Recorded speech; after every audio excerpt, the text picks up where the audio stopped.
اندر اس کا اہتمام نہ کریں. تو اس کے لیے دوسری حدیث نقل کی ہے یہاں پر, اللہ وہ یاد رکھنے کی ہے کہ عن عائشہ رضی اللہ تعالی عنہا ان قریشا اهمهم شان المرأة المخزومية التي سرقت فقالوا من يكلم فيها رسول الله صلى الله عليه وسلم فقالوا من يشتري عليه الا اسامة بن زيد. حضرت عائشہ فرماتی ہیں کہ ان کے حضور اقدس صلی اللہ علیہ وسلم کے زمانے میں ایک قبیلہ تھا مخزوم. اس قبیلہ مخزوم کی ایک عورت نے ایک مرتبہ چوری کر لی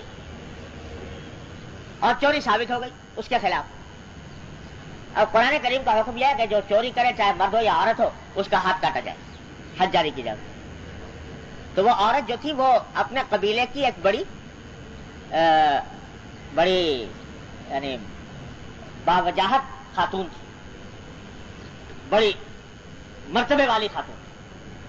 اب اس قبیلے میں کھلبلی مچ گئی کہ اس عورت کے اوپر اگر حد جاری ہو گئی, ہاتھ کٹ گیا تو سارے قبیلے کی ناک کٹ جائے گی اور سارا قبیلہ بدنام ہوگا.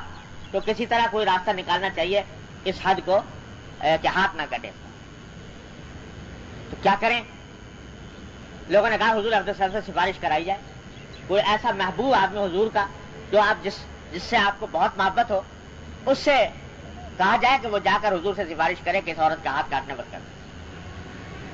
کس کو بلائیں؟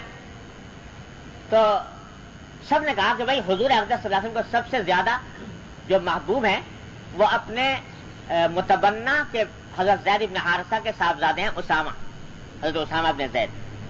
نوجوان تھے, 15-16 سال عمر تھی, اور یہ حضور اقدس صلی اللہ علیہ وسلم کے مبنہ تھے. متبنہ جو تھے یعنی منہ بولے بیٹے حضرت زید بن حارثہ, ان کو آپ نے اپنا منہ بولا بیٹا بنایا ہوا تھا, یہ ان کے بیٹے تھے. اور جیسے ہوتا ہے کہ بیٹے کی جب اولاد ہو جاتی ہے تو دادا کو اس سے پیار بہت ہوتا ہے. ہمارا اردو مسئلہ مشہور ہے کہ اصل سے زیادہ بیاج پیارا ہو جاتا ہے. تو وہ اولاد جو ہے, اولاد کی اولاد جو ہے وہ بہت زیادہ محبوب ہو جاتی ہے.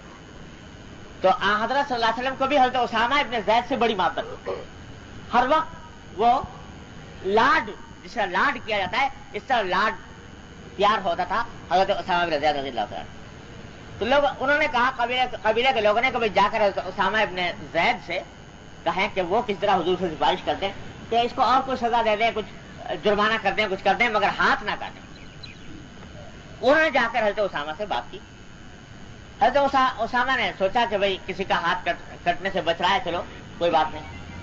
وہ حضور اقدس صلی اللہ علیہ وسلم کی خدمت میں گئے اور جا کر عرض کیا کہ رسول اللہ ایک گزارش کرنی ہے, آپ وہ جو عورت ہے اس نے چوری کر لی, اس سے غلطی ہو گئی, وہ بہت شرمندہ ہے, پریشان ہے, تو آپ اس کا ہاتھ کاٹنا موقوف کر دیجئے, ہاتھ کاٹنے کی سزا کچھ اور سزا دے دیجئے اس کو.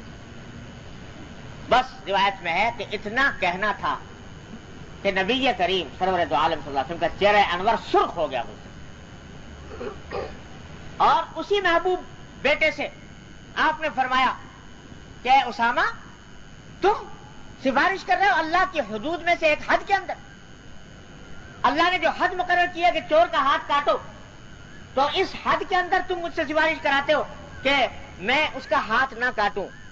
یاد رکھو کہ پچھلی امتیں اس وجہ سے ہلاک ہوئیں کہ اگر ان کا کوئی بڑا آدمی کوئی جرم کرتا تو اس کو چھوڑ دیتے تھے, اور چھوٹا آدمی جرم کرتا تو اس کو پکڑ کے سزا دے دیتے تھے.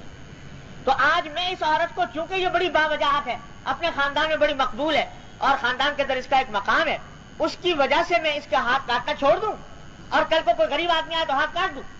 یہ کام میں اگر کروں گا تو یہ پورے اللہ تبارک و تعالیٰ کے احکام کے منافی بات ہوگی, میں ایسا نہیں کر سکتا. غصے سے آپ نے فرمایا تھا, یہاں عفو درگزر نہیں, یہاں غصے کو دبانا نہیں, اس واسطے کہ اللہ کی عائد کی ہوئی ایک حرمت پامال ہو رہی ہے. اللہ تعالیٰ کا عائد کیا ہوا ہے حکم ٹوٹ رہا ہے, ایسے موقع پر نہیں. پھر حضور اقدس صلی اللہ علیہ وسلم استقامت سے ڈٹ کر اس کا مقابلہ فرماتے. تو چاہے کتنا ہی محبوب آدمی ہو, کتنا ہی پیارا آدمی ہو, لیکن جب اللہ کی عائد کی ہوئی کسی حد کو توڑ رہا ہے اور اس کو پامال کرنا چاہتا ہے, اللہ کے نے جس چیز کے اندر حرمت رکھی ہے اس حرمت کو پامال ہو رہا ہے, ہوتی نظر آ رہی ہے, تو وہاں پر غصہ برمحل ہے, وہاں پر غصہ آنا چاہیے.